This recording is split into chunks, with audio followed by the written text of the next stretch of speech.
Friends, welcome to my channel ABC astrology and palmistry।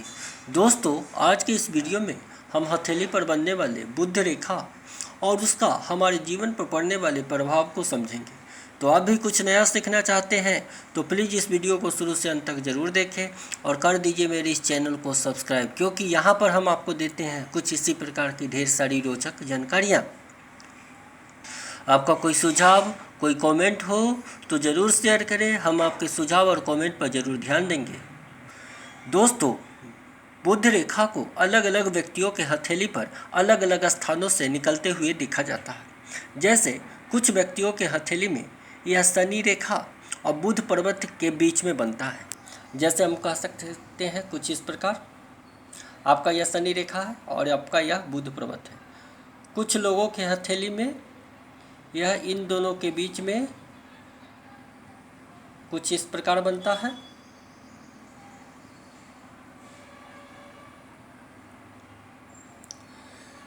वहीं पर कुछ दूसरे लोगों में यह रेखा जो है यह शनि पर्वत से निकलते हुए देखा गया है। जैसे यह शनि रेखा या जिसको हम फैट लाइन कहते हैं, यहाँ से निकलते हुए देखा जाता है। इसी प्रकार कुछ लोगों के हथेली में यह जीवन रेखा से भी निकलती है। जैसे कि यह रेखा सीधा यहाँ आपके जीवन रेखा से निकल रही हो। तो दोस्तों, इस प्रकार 3 कंडीशन हुआ। पहला कंडीशन यह हुआ कि आपका यह बुध रेखा आपके यह भाग्य रेखा और बुध पर्वत के बीच में बन रहा हो, पहला कंडीशन। दूसरा कंडीशन हुआ बुध रेखा आपकी इस भाग्य रेखा से बुध पर्वत पर जा रही हो। और तीसरा कंडीशन हुआ आपके जीवन रेखा से निकलती हुई बुध रेखा, जिनमें से सबसे बेहतर स्थिति हम भाग्य रेखा से निकलने वाले बुध रेखा के बारे में कहते हैं। या हम कह सकते हैं कि जो बुध रेखा भाग्य रेखा से निकलती हुई सीधे बुध पर्वत तक जाती है, वैसे बुध रेखा ज़्यादा अच्छा माना जाता है। अब आइए देखें इसके प्रभाव। दोस्तों, यह कहा जाता है कि यदि किसी व्यक्ति के हथेली में एक स्पष्ट साफ सुथरी बुध रेखा बन रही हो, उस व्यक्ति का बुध पर्वत विकसित अवस्था में और बुध का जो अंगुली है, जिसको हम कनिष्ठा अंगुली कहते हैं, वह पर्याप्त लंबाई का हो, तो ऐसे व्यक्ति बोलने की कला में माहिर होते हैं। अर्थात कब, कहाँ और क्या बोलना है इन्हें अच्छी तरह पता होता है। ऐसे लोग अपना काम निकालने में माहिर होते हैं। ऐसे लोगों अपनी बातों से तुरंत ही किसी को अपनी ओर आकर्षित कर लेते हैं, अथवा हम कह सकते हैं कि ये एक कुशल वक्ता होते हैं।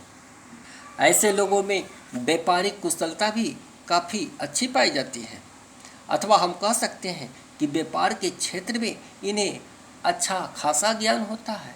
और यही कारण है कि ऐसे लोगों को व्यापार के क्षेत्र में काफ़ी प्रगति करते हुए देखा गया है।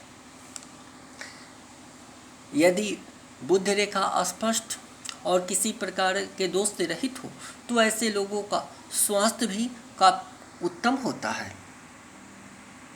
अथवा शारीरिक दृष्टिकोण से भी ये पुष्ट होते हैं। वहीं पर दोस्तों, यदि यह बुध रेखा अस्पष्ट न हो, कटी फटी हो, अर्थात इस पर कहीं क्रॉस बन रहा हो, अथवा बुध पर्वत विकसित अवस्था में नहीं हो, अथवा बुध का अंगुली जो है पर्याप्त लंबाई का नहीं हो, तो वैसी परिस्थिति में या वैसे लोग सामान्यतः बोलने में हिचकिचाहट महसूस कर सकते हैं। अर्थात इनको हम एक कुशल वक्ता नहीं कह सकते हैं। ऐसे लोगों कब कहाँ क्या बोल देंगे पता नहीं चलता। ऐसे लोगों को कभी कभी यह भी देखा गया है कि होने वाला काम भी इनके बोलचाल के कारण खराब हो जाता है या नहीं हो पाता है। व्यापारिक दृष्टिकोण से भी इनमें व्यापारिक कुशलता नहीं पाया जाता है, अर्थात ये व्यापार के क्षेत्र में अच्छा नहीं कर सकते।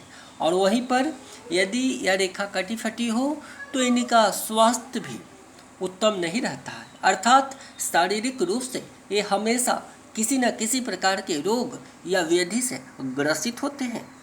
तो दोस्तों, ये रहा हथेली पर एक स्पष्ट बुद्ध रेखा बनने का प्रभाव, जो कि हमारे जीवन के ऊपर पड़ता है। इसके साथ ही यह वीडियो देखने के लिए आप सभी का धन्यवाद। यदि वीडियो पसंद आता है तो एक लाइक जरूर दें।